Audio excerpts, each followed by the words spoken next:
You're listening to the Physio Matters Podcast in association with Choose Health, and this is session 19.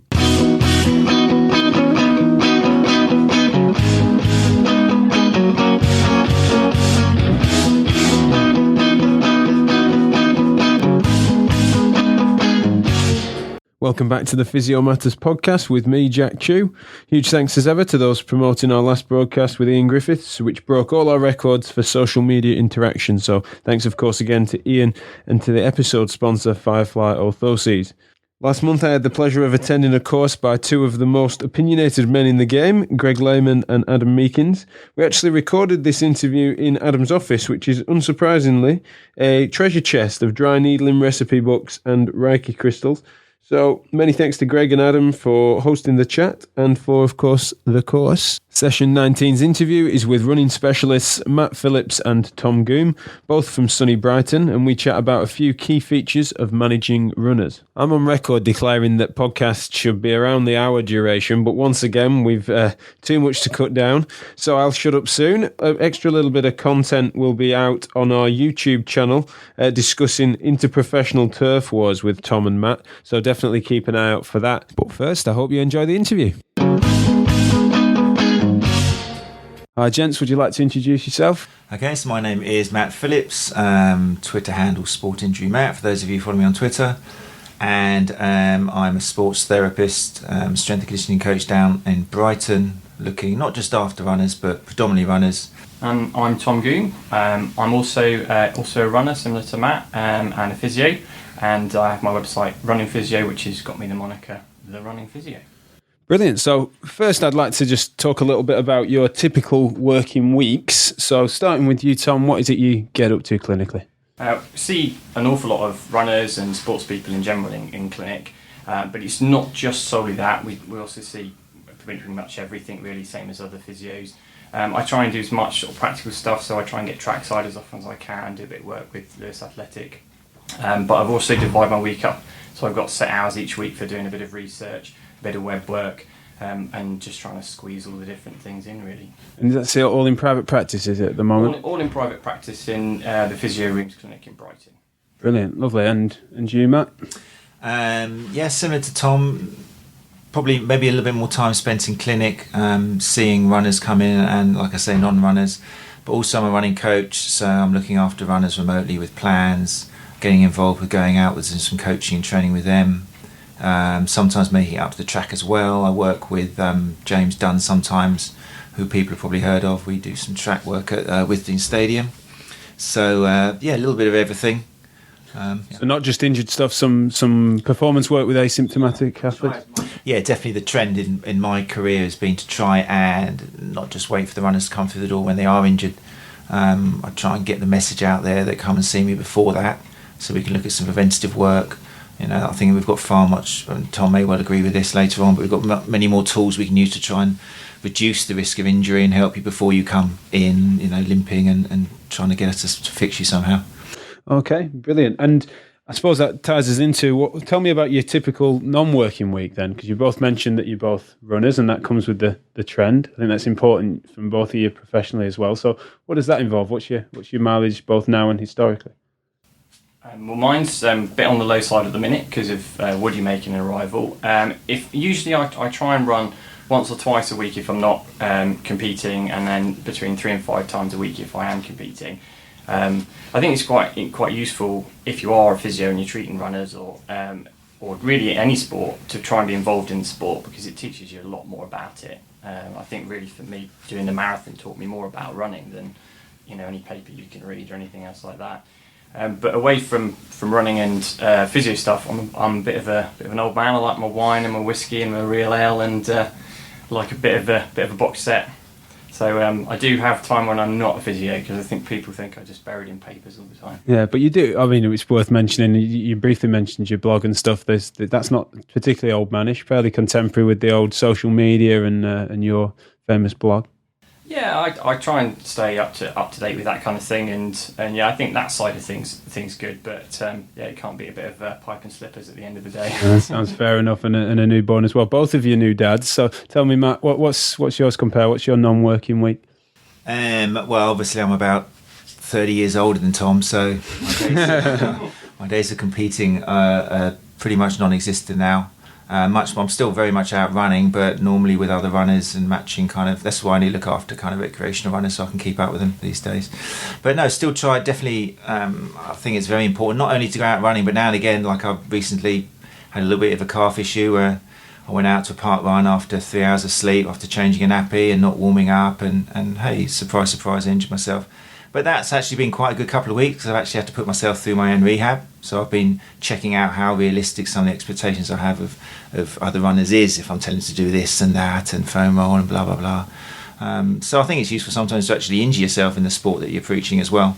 So you keep up to date with how real your expectations are of others. No, absolutely. And do you particularly specifically look at your own mileage to both of you really? Is that something you both do? Practice what you preach as much as possible? Yeah, I keep an eye on it. More so during competing times, but yeah, because I know from previous experience, again, like Matt said, with injuries myself, that there's aspects of it that if you don't keep an eye on it, they can build up without you realising. When I had my hamstring injury, my mileage was the same, but what happened is my hill work had gone up a lot. So when I looked at the data from a GPS, the elevation stats were completely different. So I'd suddenly done a lot more hill running, a lot more elevation work, and that's what irritated the hamstring. But really, if you can keep an eye on those things, you can stop it happening. I think, like Matt says, that's where prevention comes in. Yeah, do you analyse similarly? Definitely. And you were wearing a rucksack as well, weren't you? If I remember rightly. Oh, a bit of everything. As many mistakes as once of it. Yeah.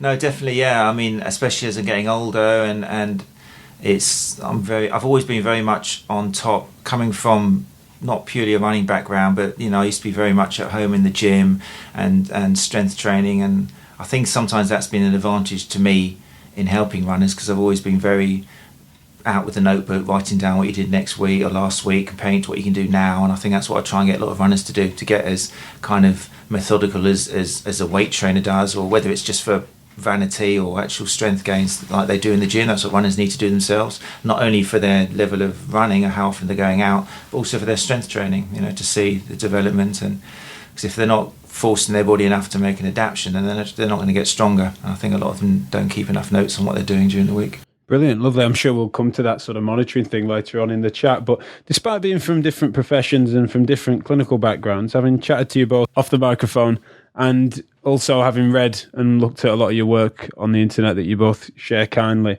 I see that you seem to have fairly similar approaches to assessment, treatment, management of runners. Why do you think that is, despite that difference initially? I think some of it is actually around common sense, I think, in the sense that with runners we know that too much too soon is going to be likely to be a cause of many injuries, isn't it? We know that overload and training error causes a lot of them.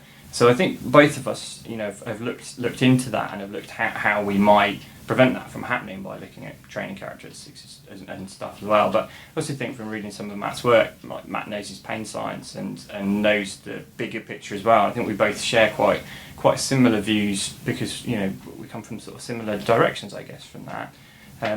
But also, if you read the key papers, things like Scott Dye's work, that really sort of shows us where the link between load and frequency and injury starts to happen. A lot of us will read those key papers and come to a similar place in terms of our approach, I think. Definitely. I mean, in my case, it's been very much, testimony to Tom as well. I remember reading his stuff as soon as he started, putting the information out there. But I'm very much, and I'm sure we'll talk about this later on, most of the way I've modified my way of thinking has been thanks to peers and people I've worked with rather than the initial training I did. It's just about keeping up to date, and that's the beauty of social media these days, of keeping up to date with what other people are saying, seeing often the polarised debates, which is great because that's the way you see the extremes. And then, like Tom says, if you've got a bit of common sense, and most of the time you end up taking the middle path, and you learn a lot that way.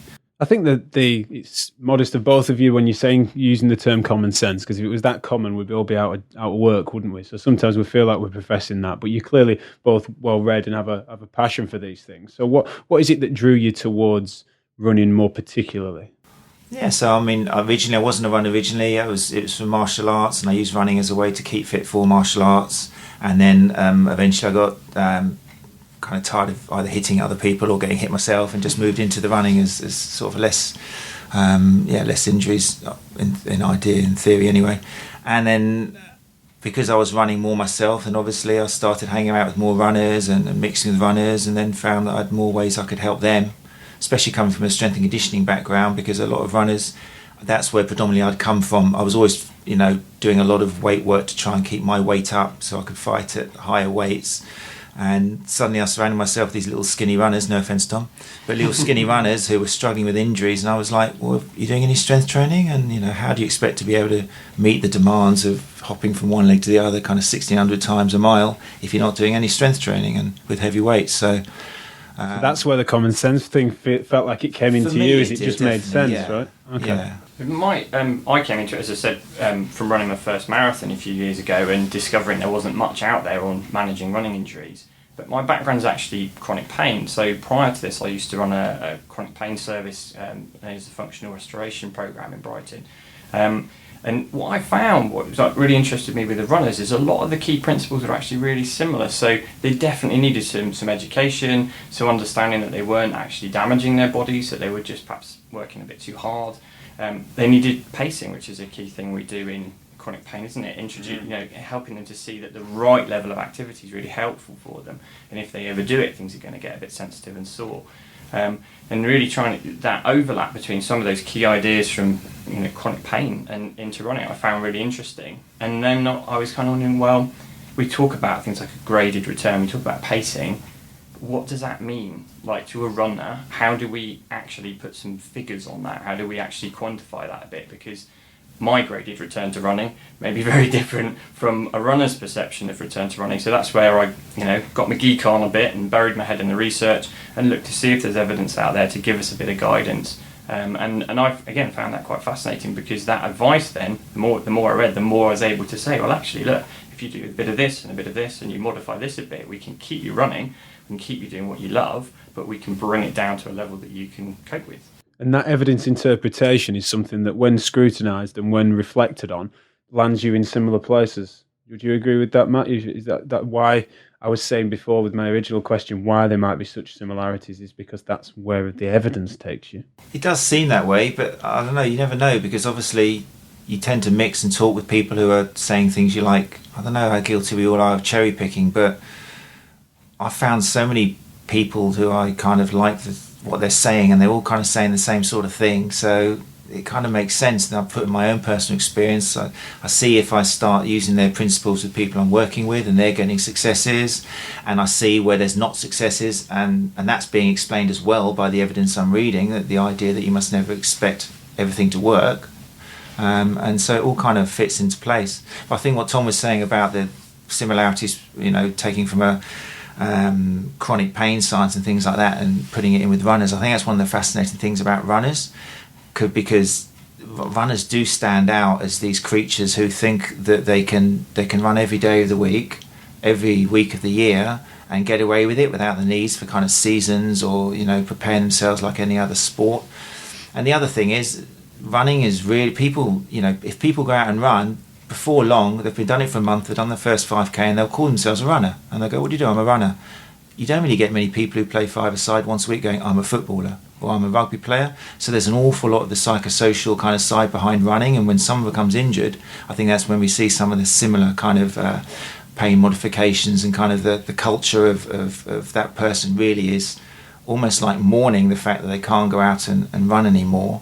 And without that, they've lost a lot of their symbol and their status in society and what they stand for. And so if we're going to help them, it really drums home a lot of what pain science is telling us about, not just looking at the injury, but looking at the implications of them not being able to run every day. Just, to add to what Matt's saying there, totally agree. And it's something we see when you have experienced a lot of working with lots of runners, is that you do really miss it if you can't do it. It is harder to rest than to run for these people, and sometimes we want to actually explore with that runner why, because quite a few I'm finding, just chatting to runners, and this isn't based on any research or anything, but they'll often run to manage mental health conditions or to manage their stress, or it becomes a really big important part of their life. Whereas Matt says, it's the social side of it. It's not just about going out there and plodding the streets. It's about the friends that they meet up with and everything else that goes with it. So once they're removed from that because of an injury, it's a really, really big thing. So we want to try and provide support for that side of things as well. And I think that's part of the reason why, if we can, we want to keep them running, keep them involved in all that side of stuff, so that they haven't just lost a huge chunk of their life. No, brilliant. Now, I think that the similarities in the same page thinking that we're going to agree on, it's not necessarily that widespread. Otherwise, I wouldn't have you two in this room. I could have picked any number of people. So there are an awful lot of things within running that aren't quite as evidence-informed and holistic. Why do you think that is? I know we're not going to pick on anything in particular, but I don't know but feel free to disagree with it as well. But it seems like it is an area in which some almost quackery can flourish.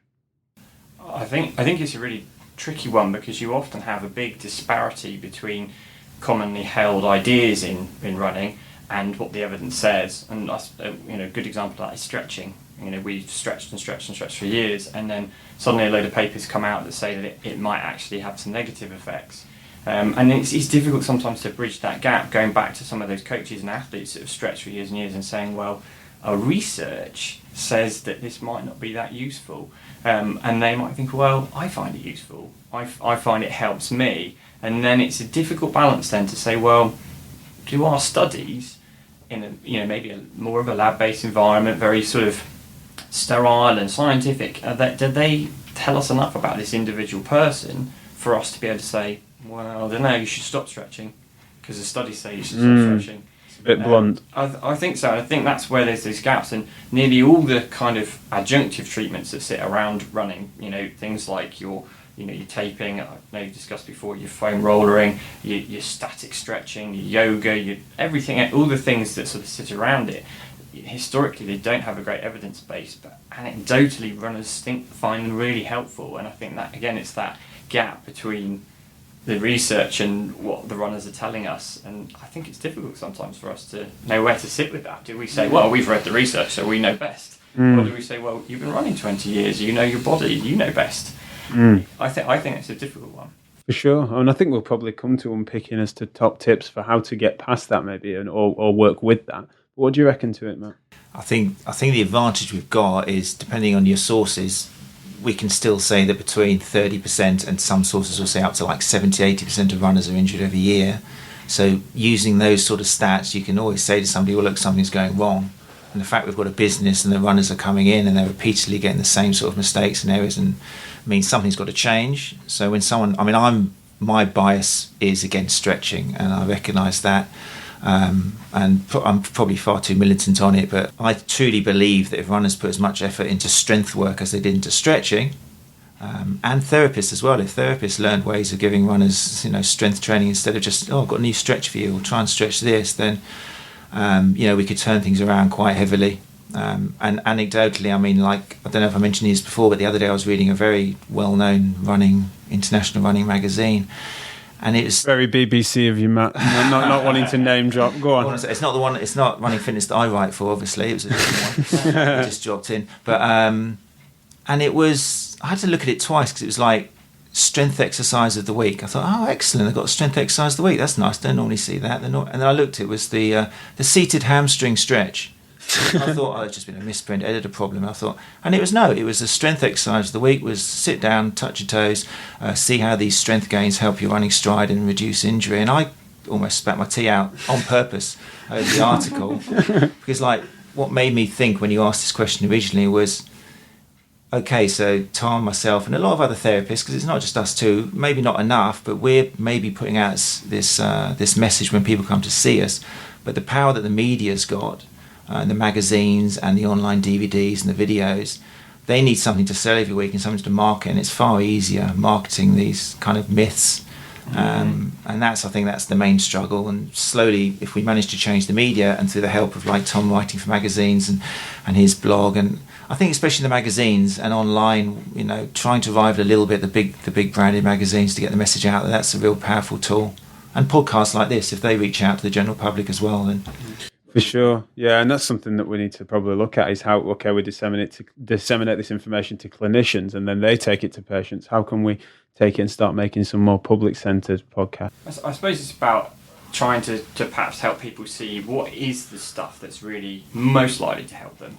Because one of the questions I've had on a presentation to a group of runners before is this: well, I've read all the magazines, and according to the magazines, I should stretch and foam roll and eat beetroot. That apparently is a big thing at the minute. Nice. And yoga and Pilates and strength work and training and X, Y, and Z. But how do I do all that? Because I've also got to work and raise a family and do everything else. Run. Yeah, so what if I've got limited time? What are the key things I should be doing? And I totally agree with what Matt's saying. Well, the key things you should be doing are strength work, because the evidence is there to support it in terms of improving performance and in terms of reducing injury risk, and structuring your training program well. And those are probably the thing to invest your time and your money and your effort in. And if you like a bit of yoga or you find your static stretches make you feel a bit better, or you want to try a bit of foam rolling and that helps you, by all means add that, but know that it's probably not going to be the key thing. It might be something you can choose to add on if you particularly want to. I find that really interesting, where patients will say, how am I meant to find the time for all these things that are being suggested? They've got the time to read them, haven't they? So they're clearly craving education to some extent. That's an interesting feature for runners, isn't it, Matt? Yeah, I mean, I think sometimes the aversion to... I don't get many patients complaining about finding time to stretch because they find it quite relaxing. I think normally the aversion is, how am I supposed to find time to do these strength exercises? And maybe that's a miscommunication that they really need to be doing. You don't have to do, all you got to do with strength exercise is take the body to failure, so you're causing a load that the tissues are going to adapt, and bingo, you're done. You don't even necessarily have to do, in my opinion, 3 sets or something, as long as kind of you just make an effort onto the tissues so they adjust and you get stronger. Fantastic. And it hasn't got to take much more than 12 repetitions, maybe a couple of sets, maybe every other day or something, depending on the needs. So that, I think it's just a question of education, and can be done in a fun way. It hasn't got to be boring. You haven't got to do it in the gym. You haven't got to feel self-conscious. You can just get yourself a kettlebell or a dumbbell or something, or even I had the other day a client who's doing their exercises holding buckets of water, which I thought was brilliant. She's actually measuring it. She's actually progressing it, because I said it's important to keep trying to push more, so she's putting an extra cup of water in each time to see herself getting more reps out. That's brilliant. I like that. Which was amazing, wasn't it? I've patented it, by the way, you can't use that. My favourite one I had with a patient in terms of progressing his exercises is he was getting fatter, and he said, well, basically I'm putting on weight, so for my calf raises and things I'm getting fatter every week, so that's how So it's always pretty good. I think you kind of missed the point a bit there. But I totally agree. I mean, if we can get the strength stuff in there, definitely, it's so beneficial. But also, again, thinking in a little bit more detail about these things is, what are the barriers to that? And we know from studies in the 90s, as much as 65% of people don't do their exercises as instructed. I know from my courses, I routinely ask people who has had an injury, and the vast majority of people, physios and sports therapists, say, yeah, I've had an injury. And I say, who's rehabbed it? Who's done all the rehab they should have done? And so far, one person in all the courses has actually done all their rehab. And these are people that know exactly what to do. They're physios and sports therapists who know exactly what to do, but they're not doing it. So it's that gap between knowing what to do and actually putting it into practice. Yeah. And again, I think that's another challenging thing for our role is, how do we help them overcome those barriers? Is it, as Matt says, like, get whatever you've got at home. Don't get too fussed about being really specific about reps and sets. As you say, maybe aim for fatigue. Perhaps that's a better aim, and use a kit that you've got and get it done however you can get it done, I guess. As opposed to being a bit snooty about it and really, you must do it this making way, it particular. Which might put people off. I don't know, everyone's different, I guess. Absolutely. No, that makes sense. Now, when it comes to assessment, I'm going to preempt that you're both going to say something along the lines of the subjective is key, and as most guests do. But what are your most valued questions, and what specific questions might you use when assessing runners that other listeners that have a more varied caseload might not necessarily use as a go-to question? The first thing I tend to like to ask is for the patient to give me literally a day-by-day breakdown of what sport they're doing. So literally each day of the week, what are you doing, how far are you going, if you're running, how many miles, what kind of intensity, what sort of session is it. So I've really got a good idea of what their loading habits are. So getting that kind of microcycle nailed, and then also looking at how things have developed over the last few months and leading up to the injury. So what's changed in that? So we can see, has there been overload from an increase in volume, an increase in intensity, an increase in frequency, that type of thing. So looking at the micro cycle and more of the sort of meso and macro cycles, the bigger periods of time to see how things changed. And then also linked to that, I think really important questions to ask is there a distance you can run without pain? To see, is there an amount of running you can keep them doing?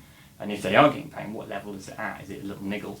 And then seeing how the tissues then react in the next sort of 24 to 48 hours. So not just during activity, but after activity, because again, that tells us about how much they're going to tolerate in terms of their loading. Oh, brilliant.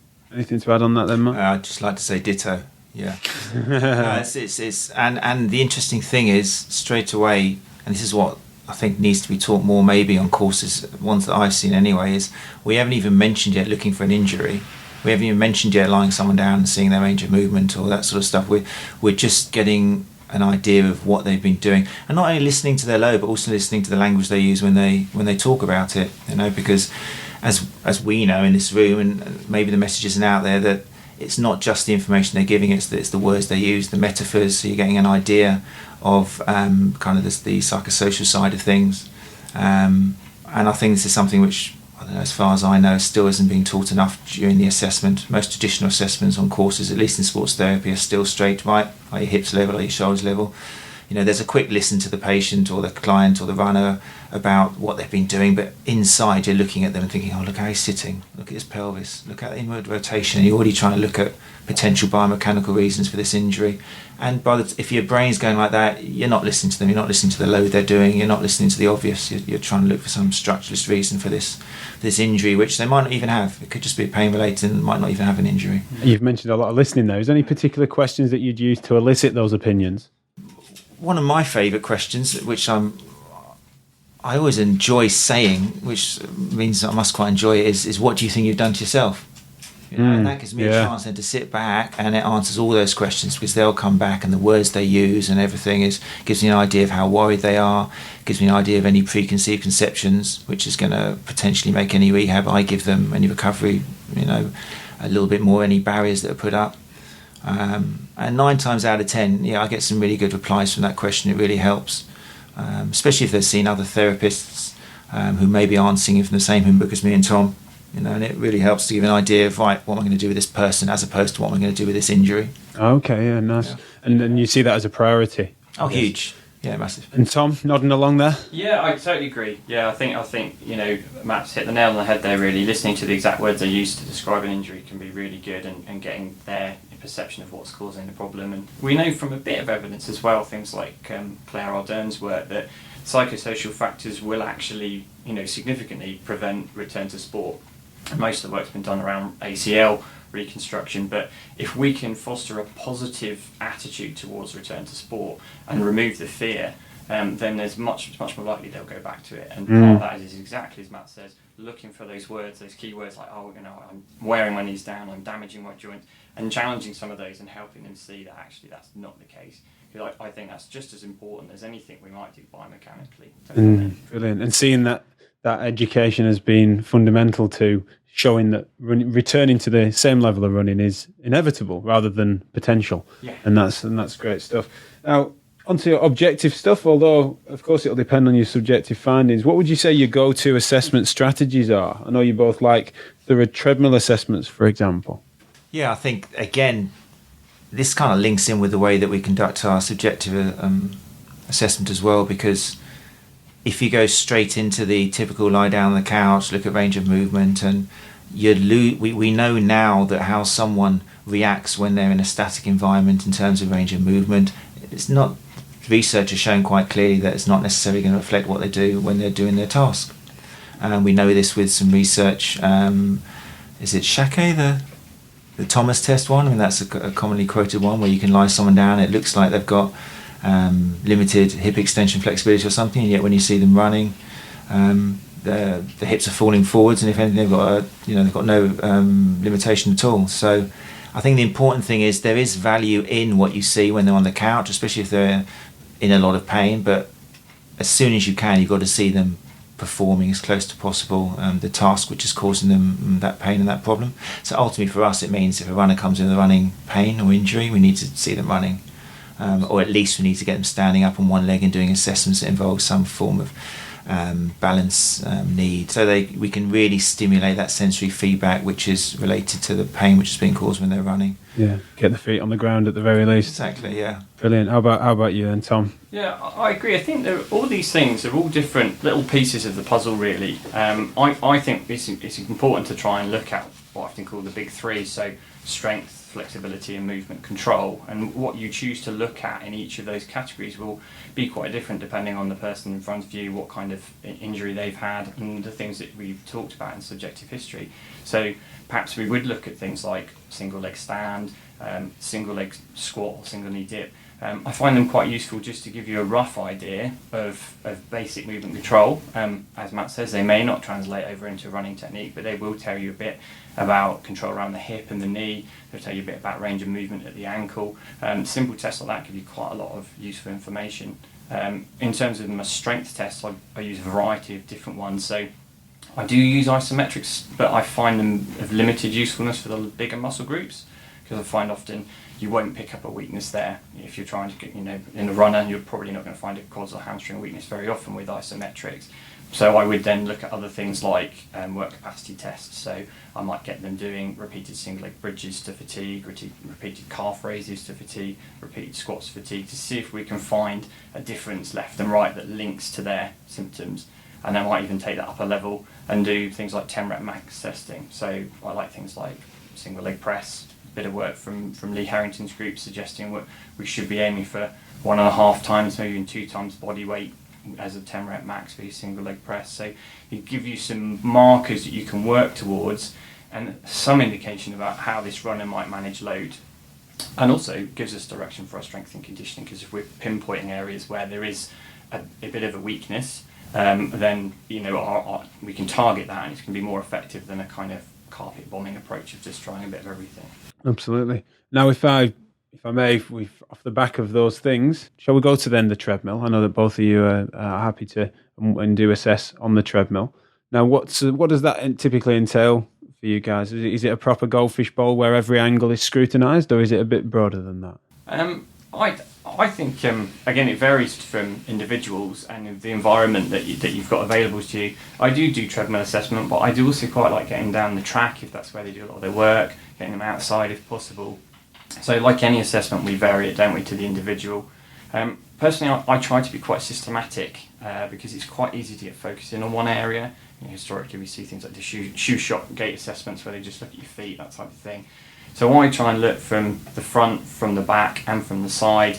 I start with just a top to toe look at kinematics, so looking at angular changes, and literally start at the head, down to the shoulders, down to the hips, down to the knees, and look to see if there's anything obvious that leaps out, and look at it from all 3 angles, ideally front, back and side, and throughout the gait cycle. So again, we can get focused in on just foot strike, or just mid stance. It's good to look at the whole thing. Then once I've done that, I would then focus on specific areas when I feel like I've got a good overview. So that's when I would look at things like foot strike and transition, stride length, stride width, and things that we know link to loading and have some evidence behind them, including things like step rate. So that's not everything, but it gives you a nice idea of lots of factors that will interlink, and then you can use that and compare it with what we know from the research in terms of what you're finding and how it affects the load on the tissue in question. Do you cast the net that wide with every individual, or are we talking about the fact that all the assessment that came before it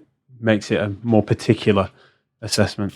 I generally would probably do that thorough assessment for each runner for the first time, and I can see why you might want to look at specific things, but I think it's just so easy to get focused on one area, and so many of these things actually interrelate anyway. So when you change one thing, you often end up changing other things.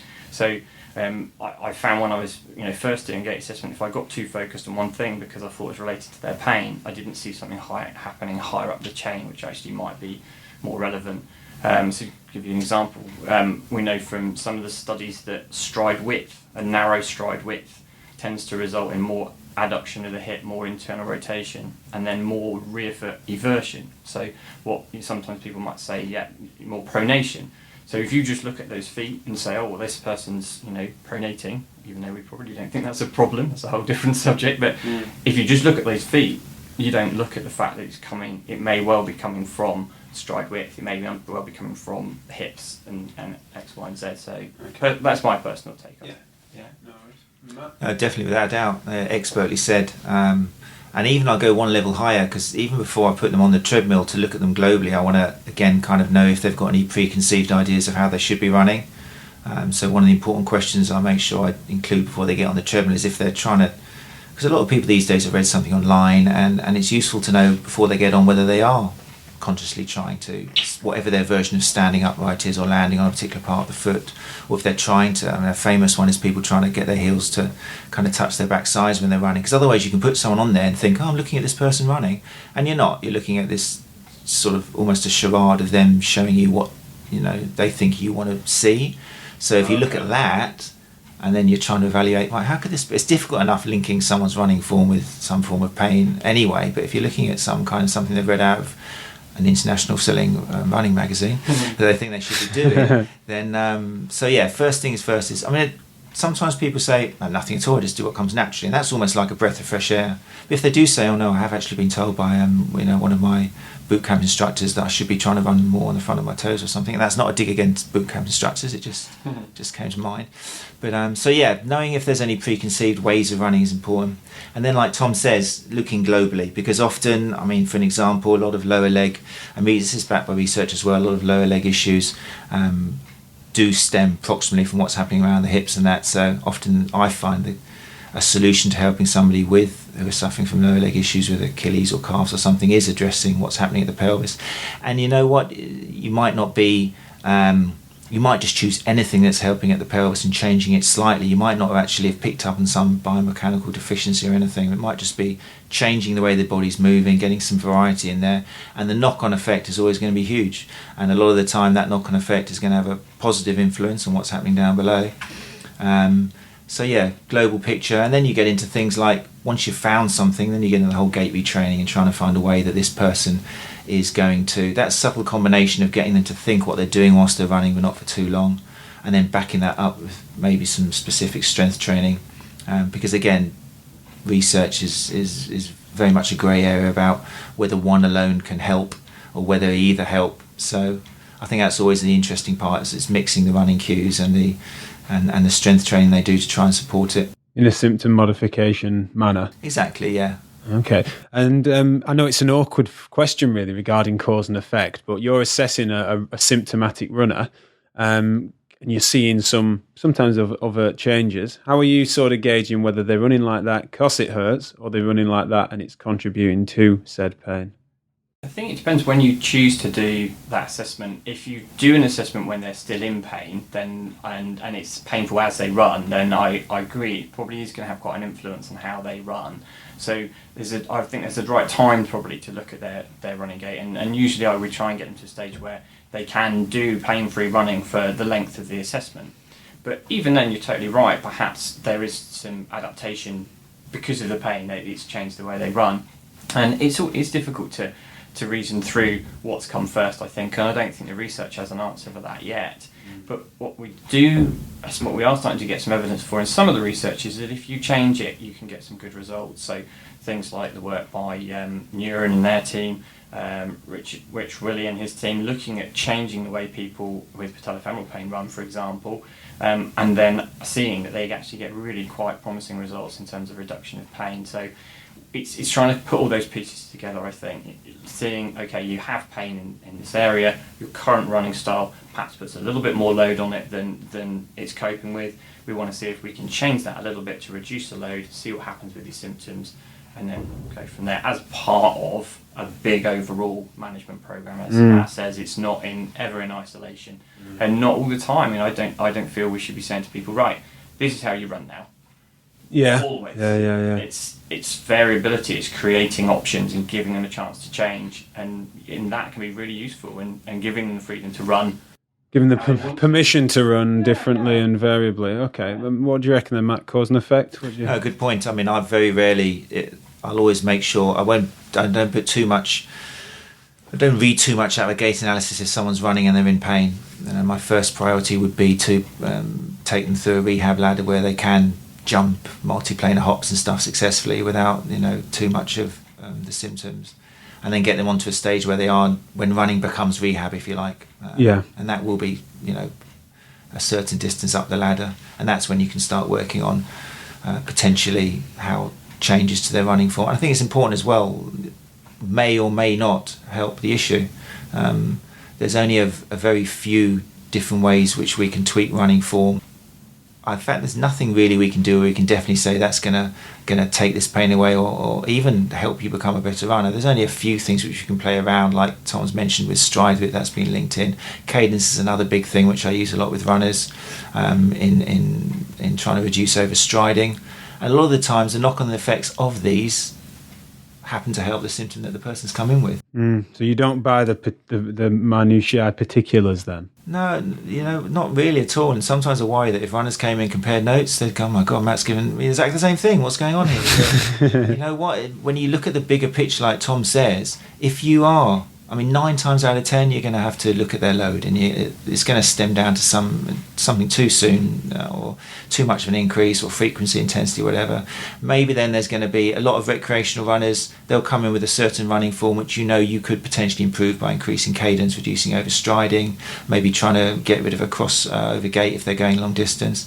So a lot of the stuff we do, it's not pinpointing, right, you've come in with a Achilles tendinopathy and therefore I'm going to open this book and this is what we need to do. We need to make you run like this. It's not that at all. It's looking at the big global picture, trying a few things out, and then just looking at the run in front of you and seeing how they react to it. Totally. There's no one size fits all, as Matt said. It's got to be about the individual.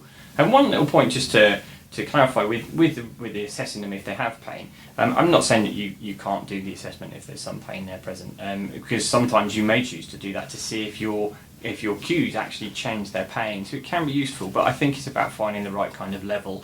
You've got a patient hobbling in that can't walk without discomfort, and you're going to get them on the treadmill, you are going to see a very different picture from how they would run normally. So I think it's just reasoning through, perhaps, as Matt says, doing some testing that they can tolerate some load, and then yes, maybe they've got some discomfort, but it's not at that level, that it's going to really affect their running, and you can actually see if your cues change it. So I think you can do it sometimes with some discomfort, but be cautious, each person's different. So. And the tricky ones, of course, as well, is when you get runners who sort of doesn't start hurting until they've done 10 miles. Or if you're with an ultra runner, I've got one guy who quite happily runs for 36 hours and the pain kicks in maybe at 56 miles. So what am I going to do? in sandals. What am I going to do? Send them out, or a triathlete maybe, who needs to go for they're coming in and saying, oh, it really hurts, in the run. And ideally you'd want to send them out for a cycle and a swim first of all and then see them. So it's also hitting that point. Go for it. Get them out for that cycle and swim first. Do you charge them though whilst they're cycling? Go with them. Drive alongside them. Stand here and watch. No, I've done a fair few gait assessments where someone's done a 10-mile run because their symptoms occur at 10 miles, and I said, come and see me at 10 miles, and they come in a bit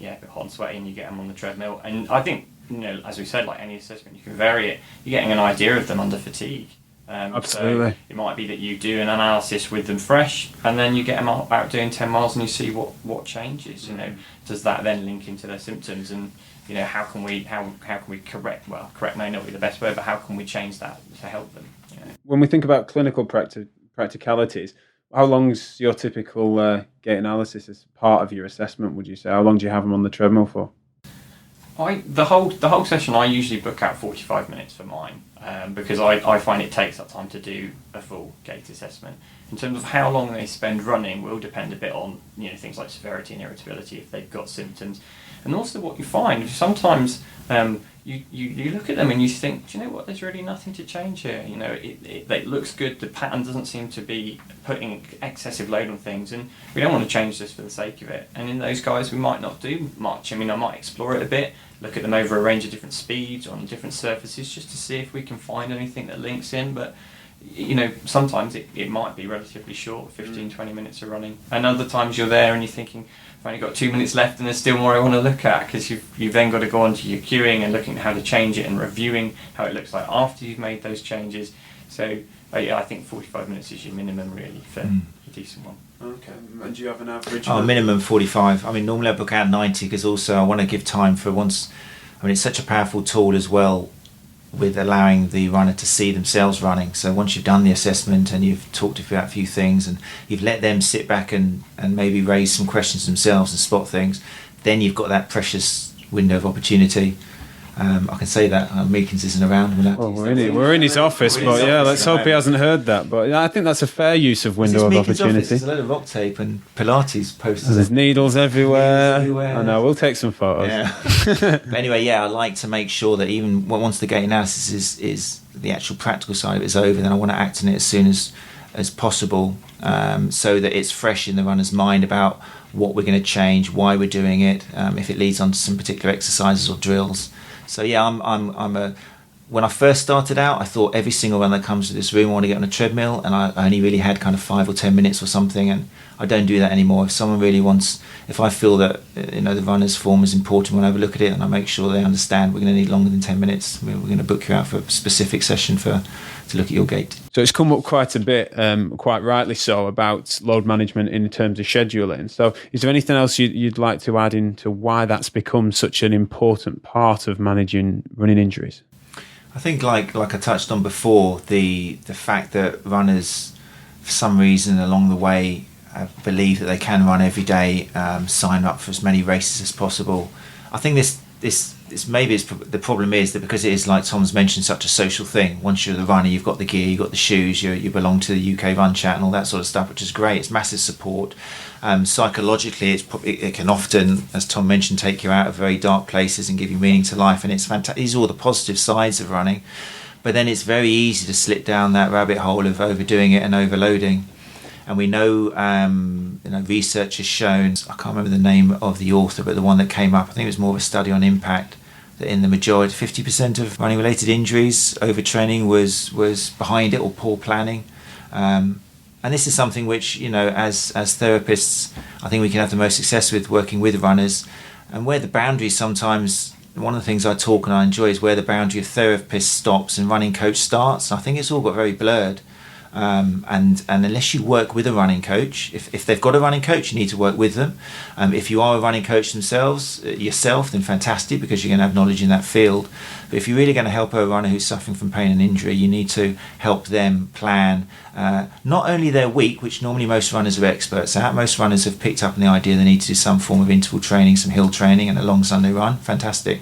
The problem they have is planning not just their microcycle, but their mesocycle and the macrocycle, and allowing them to actually, I get my runners to actually plan their year ahead, buy a big wall chart or something, or do it digitally, but make sure that you're not signing up for 3 marathons in a row. Unless you've got that history, you can manage it. Pick your races, get your goal A races, and then check that the other races you've booked in for are actually helping you towards your main race. Because before you know it, you're trying to hammer out every park run to get a PB. You're then doing this 10k colour run or something, and then you've got the half marathon coming up. You're doing another marathon, and then you're doing the London. You've suddenly got the ballot result for that through, and it should be no surprise when you show runners how much they're doing. Surprise, surprise, you're getting an overload injury, and that's why you're here. And no matter how much I push and prod and poke and twist you around, I'm not going to solve this problem for you. It's something you've got to take control of. Fantastic. Anything to add on that? Yeah, I totally agree with Matt there, and I think we're constantly trying to find this balance between the loading habits of the runner and how much they can actually cope with. So this difference between loading habits and load capacity. I think there's quite a lot of research in it, but there's a good review in 2012 by Nielsen that found that it really isn't anything really clear that we can say. We can't say you should run X amount of miles per week. We can't really say things like that, but we've got perhaps some simple messages we can get out there to runners that will probably help keep them off our couches and keep them running. And the simplest one is, if you're going to change gradually, whether that's the volume of running you're doing, or the intensity, or the frequency, or the type. If you want to switch between different types of shoes, anything you want to change, you want to add in gradually. And as Matt said, planning is so useful. Having people actually think about how they're going to use their mileage over the next coming weeks, and thinking about how they increase it. There's an often quoted 10% rule that is around the running community, and there isn't really any evidence to support it, but it's this idea that you take your total weekly mileage and you add a maximum of 10% to form the next week. So it just gives people a little bit of a ballpark figure as to how much they should be increasing.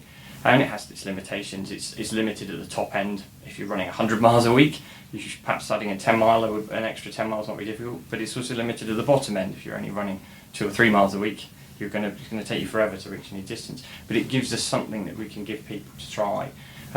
Also thinking about, as Matt says, planning, stepping up and then stepping back. So the more modern training schedules will have a build up for 3 or 4 weeks, and then a week where you drop back by perhaps 10 or 15% in your weekly mileage, you drop the intensity and you let the body recover. And I think if you've got the opportunity to work with a running coach, ideally, that's the best thing. Then you can give people the chance to have quite a structured training program that will build up over time in a sensible way. It is difficult because the research isn't clear. As I said, there is evidence to show rapid increase in mileage does tend to result in injury. There is some evidence linking training intensity to certain injuries and training volume to certain injuries.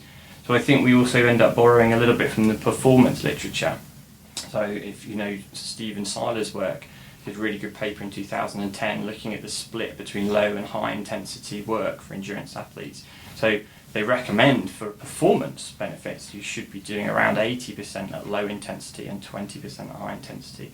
So we've got some information there. We can say change gradually, maybe use something like the 10% rule, maybe have a look at how you're structuring your week. So if you're an endurance athlete, the majority of your stuff is low intensity running. Having that combination of things hopefully means that we're keeping people from getting those training errors, which, as Matt said, some papers say 50%, some say 60 to 70% of training of injuries are due to training error. There's even some that suggest that 80% of our running injuries are down to training error. So we've got to help people to stop that. Okay, and you've both mentioned strength and conditioning, and the particularly strength work came up earlier, but Is there a place for more generic cross training in your routines? Do you push your non-triathletes towards the pools and the bikes and things, for example?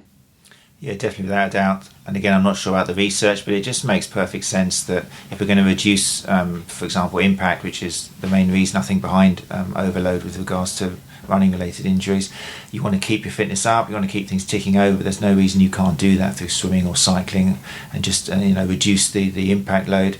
And I think this is something where a lot of runners, they're still kind of tied in the idea that the more they run, the better they're going to run. And I know it's tricky because once upon a time, I've been to presentations by people like Mike Grattan, who used to talk about, he used to run with people that do 120 miles a week, and I don't know what's changed I suspect what's changed between then and now is a runner back then was a totally different monster of power and efficiency than the runners of today. But we can't keep using the principles of before. We can't keep telling recreational runners that the more you run, the better you're going to get, because they're just not strong enough. We're not dealing with the same human beings. It's probably different cultures, different societies, different eating habits, different nutrition, different sleeping patterns. So yeah, definitely cross-training and getting your strength work in. I mean, most runners I've got now, I try and get down to 3 days a week, to tell you the truth. I mean, if they're going for kind of your sub-3 marathons and are at that level, then fair enough, you're obviously going to increase it because I need to get that base volume in. And a lot of runners are horrified when I suggest 3 days a week. But but then again, this goes. Runners love to run. This is the thing, but I think it's a lot of it. It's like we've commented on today, the psychosocial side of it. Because when they're not running, they're like, "What am I?" They need to get up in the morning, not so much because they're feeling they're becoming better runners, because that sets up their whole day. They get to work, they've been out at 6 o'clock, they've done their run, and that's it. They're identified, they feel comfortable about themselves. So they can tell everyone about it every hour of each day. You haven't got time to your strength your strength training, but you've got time to post all your latest Strava up on and stuff. But I think, again, treating runners, especially recreational, this is an important thing you need to address. With all sorts of runners, even if your alpha male walks in and you think, I don't want to go down in too much of a hippie routine with this guy, but if they're out training every day, are they doing it because they really believe that's going to help their running, or are they doing it because they wouldn't know what to do with their time if they weren't running? I think that's an important question to ask of them. Absolutely. Touches on beliefs again there, doesn't it, which is so important. Does a runner believe that they have to do high mileage in order to compete? Can we challenge that? But a couple of things that you've talked about there, Jack, with the strength and conditioning, hugely valuable. Big study, 2013, Laosin, although it didn't include many runners, it has to be said, found that you can reduce injuries by as much as 50% with a good strength and conditioning program. So we know it's useful, and there are more and more studies around runners showing that it can improve performance. varying amounts, usually somewhere around the 3% improvement in performance over around about sort of 6 to 8 weeks, which is pretty good, and it gives us another way of selling it to our runners. So we know, of all the things we have, one of the few things that will improve the runner's ability to handle load is your strength training. So trying to achieve that balance, it's going to be really valuable. It's funny how many people challenge that paper though. I think even you've been challenged on Twitter. They weren't running though, it was just sports related. But I mean, that's such a significant statistic, I think. Yes. Lower than overuse injuries that we know have. I mean, running is overuse injuries, the majority of them, unless you fall down. So for people to challenge that, it really, again, it's this belief system. People don't want to do strength training, they want to go out and run. I think it's a fantastic paper you've mentioned. I quote it all the time.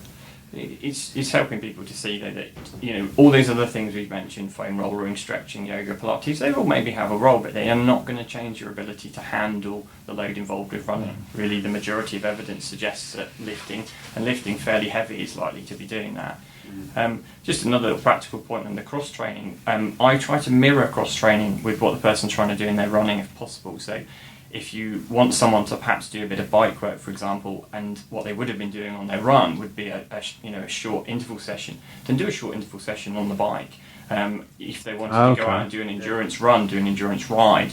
So you're trying to get the cardiovascular system worked in a similar way, even if the tissues aren't worked in the same way.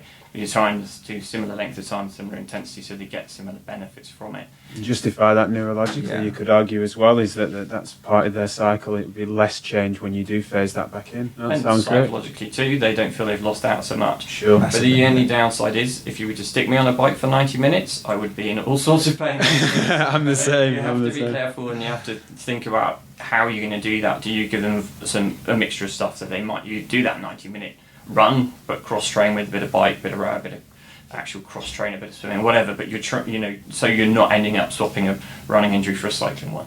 Absolutely, yeah. Really valuable tool. If I'm writing plans, then exactly what you said, the rowing machine, I think people would never dream of getting on a rowing machine in a gym, but if you set them up that same kind of interval training, and you write down on the paper you're going to do kind of 2 minutes of this, then you have a little break, and then you're going to do 2 minutes again. If you give them that idea that they are kind of running, suddenly they come out, what a great workout, it was amazing, I've never would have rowed before. So yeah, it's a very good point by Tom. The other thing I just want to mention before I forget is with regards to the ancillary exercise and the strengthening. I think again, one thing, when you do get runners doing their strengthening, I don't know if it's a misconception or because it's easier, but we get this thing where 10-minute plank challenges, or they think because they're doing an endurance event and having to run 26.2 miles or something, that their weights need to be kind of 50, 100 reps with no weight at all. And this again is a misconception which I think as therapists we need to clear up.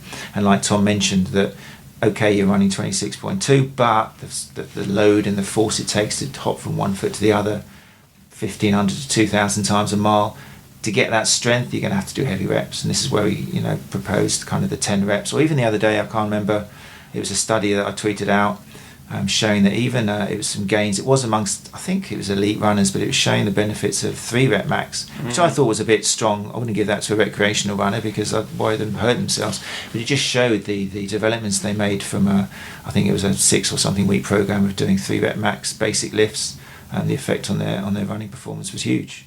So yeah, getting runners to move in the idea that they have to reach failure. And female runners, I think it's worth mentioning, without generalising, I think a lot of female runners who potentially, not all of them, but potentially they've got their range of movement and flexibility sorted. They're the ones who maybe have deficits in strength just because of, generalising, but nature. Often they're the ones who are a bit worried about going to maximum and going to fatigue and doing a 10 rep max or something because they worry they're going to turn out bulky and big and all Schwarzenegger sort of stuff. So that's a big educating thing as well. The female runners are the very ones who need to be down the gym lifting the steel and actually taking it to 10 reps to fatigue so that they get the benefits from it, rather than trying to do 10-minute planks, or things like that. Yeah. Oh, great stuff. And so I'm happy and comfortable if you guys want to sit on the fence on this one, but I want to try and do a bit of which would you value higher?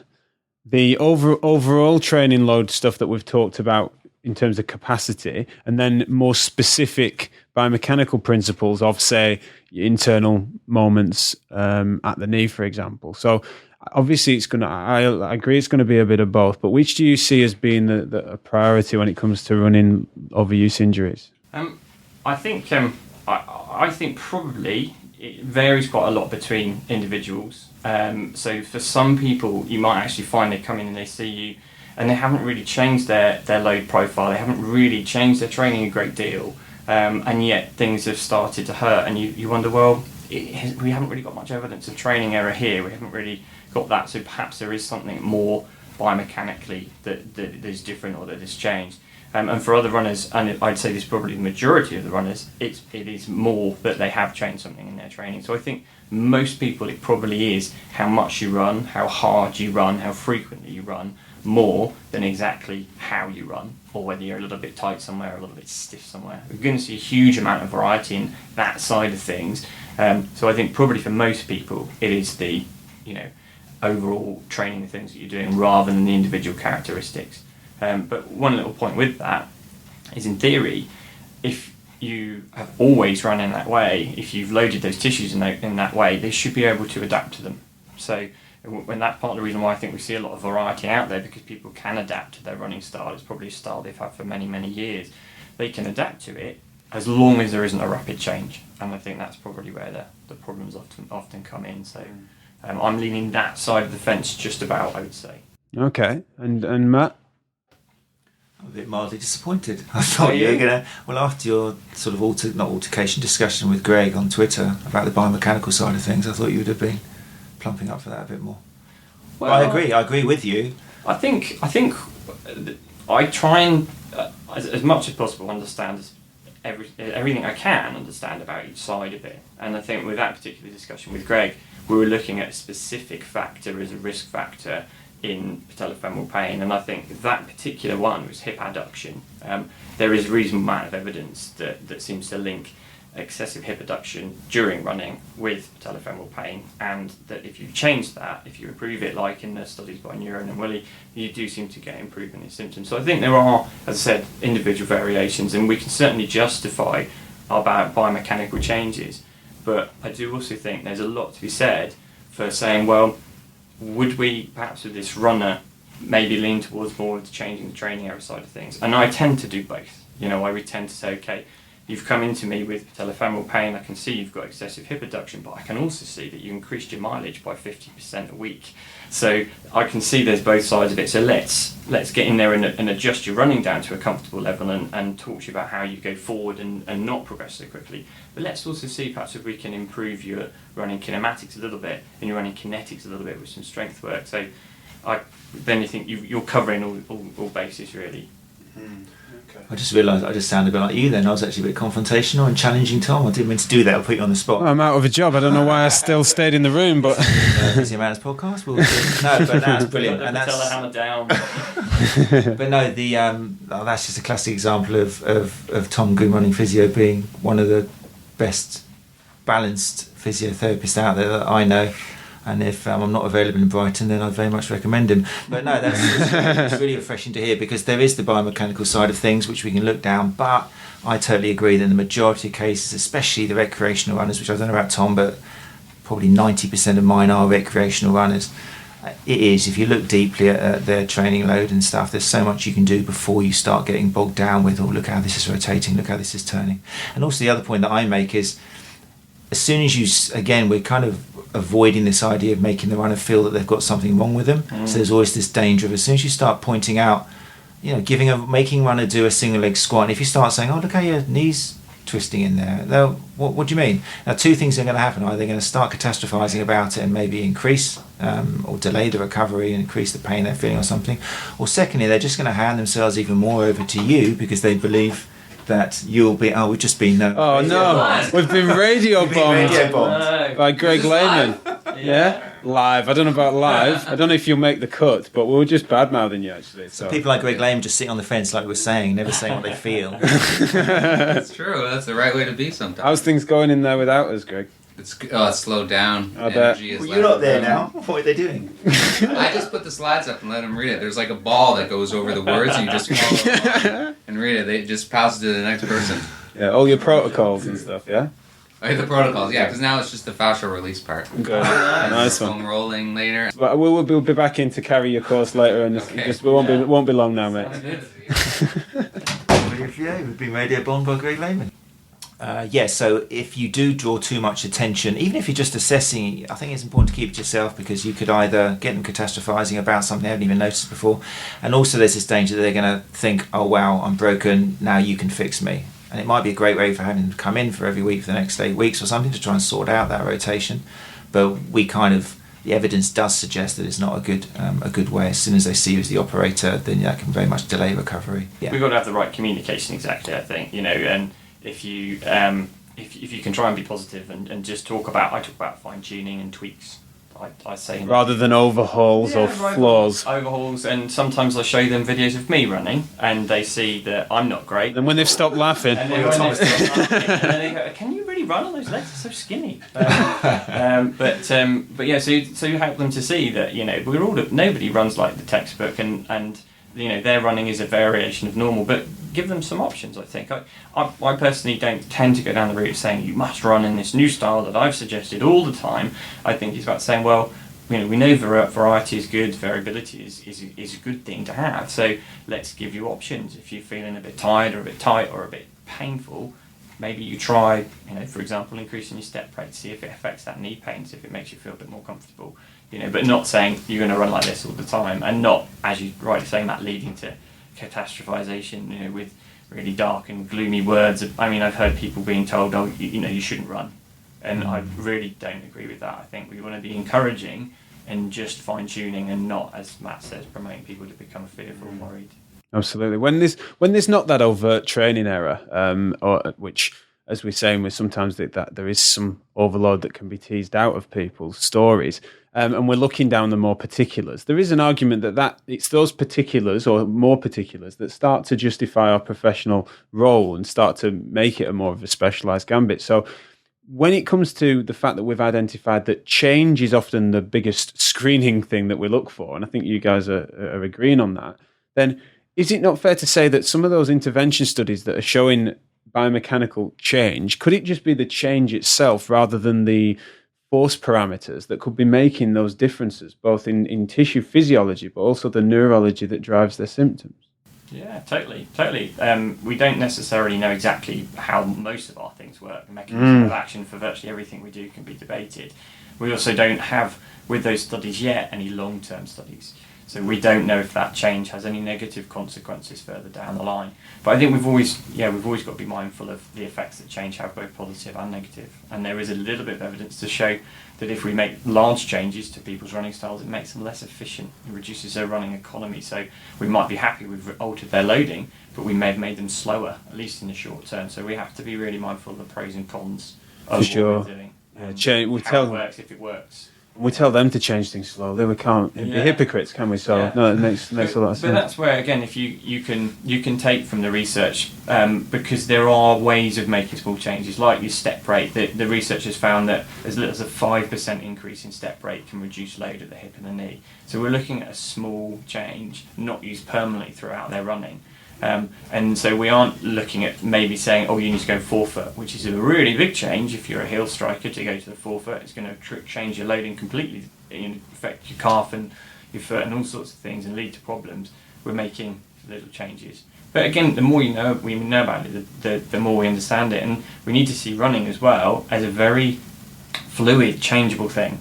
We can't look at someone running one speed on a treadmill in one state of fatigue or non-fatigue and say that's how you always run, because when we get faster we change our step rate, we change our stride length.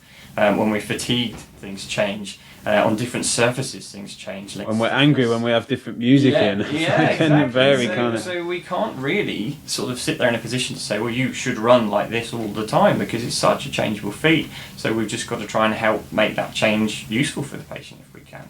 Okay, anything to add on that, Matt? No, I think it's very true, and it's something which, as people doing, gait analysis, you have to take into consideration. If anything, I'd like to have the opportunity to take people out more and look at them running outside, but we've got a very expensive gait lab that needs to be paying back, so I tend to keep in there. But no, it's very true. Playing around with people with different fatigue level and different speeds, and then of course we haven't touched on different footwear as well, and I don't think we should.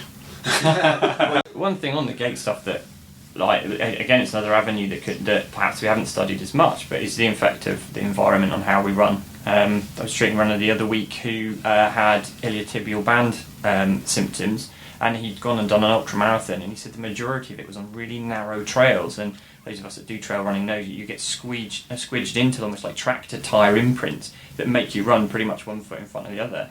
And we know from some of the studies that narrow stride width increases ITB load. So we're looking at a situation where his running environment has affected his stride width, that's increased the load, and that's caused the issue. So it's another sort of thing to throw into the mix. Absolutely, and good luck trying to extrapolate that with a very specific evidence base without logic and common sense, because his training parameters won't have been single track running unless he anticipated that. Exactly, and perhaps we might say to him, if you're going to do that event again next year, that you want to do some stuff out on the trails, and you want to gradually build yourself up in doing that, expose that tissue to that load gradually over a bit more time. Absolutely, no, it makes sense. Well, thanks a lot, of course, today for coming on, guys, and I'm looking forward to getting this out there. Is there anything else that you'd like to plug specifically, or anyone that you'd love to name drop that hasn't come up already? Starting with you, Matt. I'm not going to plug anything I do, because that's not what this is all about, is it? I'll plug Tom Goom, because it's been a pleasure being able a chance to sit down and chat with Tom. We do have quite busy lives. We've both got little kids now, so the chances of either hooking up, I think our wives are more likely to hook up than, I know my wife's hooked up with your wife, which is lovely. But it's nice. Thank you, Jack, for giving us an opportunity to sit down and talk. Absolute pleasure. And likewise, would say, guys out there, get reading Matt's stuff. He writes for Running Fitness and Runners Connect as well, and lots of different things. He's got lots of stuff out there that's definitely well worth a read. And then just, I am going to shamelessly plug one thing, which is... I might want to as well. Which is, I do have 3 of my running repairs courses coming up. So we've got one in August, right here where we're sat at the moment, in Spire Bushy. One in September in Dorset, and one in October in Haslemere. So have a look at those details on my site if you'd like to book on. Brilliant. Yeah, we'll make sure we give some links to those, and also a lot of the literature that we've come to discuss today. We'll pop onto the show notes newsletter that will go out to our subscribers. So again, thanks a lot. And that's session 19. Believe it or not, that was a condensed version of our chat that day. Those boys can certainly talk running. Both Matt and Tom are hugely generous with their time and resources online, so find @SportInjuryMatt and @TomGoom, aka The Running Physio, on Twitter and Facebook. I certainly hope I'm not close-minded in my approach to learning, but I do hold some strong opinions that have built strength through careful scrutiny and consideration. Yet Matt and Tom have both changed and influenced my opinions, practice and outcomes in very positive ways in recent years. So I thank them personally for that, and hope that you enjoyed session 19 as much as I did recording it. Find me on Twitter. I'm @choose_health. The podcast team, headed by Jack March, tweets from @TPM Podcast. And we're now on Facebook, led by Rob Tyre as the Physio Matters Podcast. And here's the long-lost guest outro. Bye from me. You've been listening to the Physio Matters Podcast. Discussing physio matters, because physio and sports therapy matters.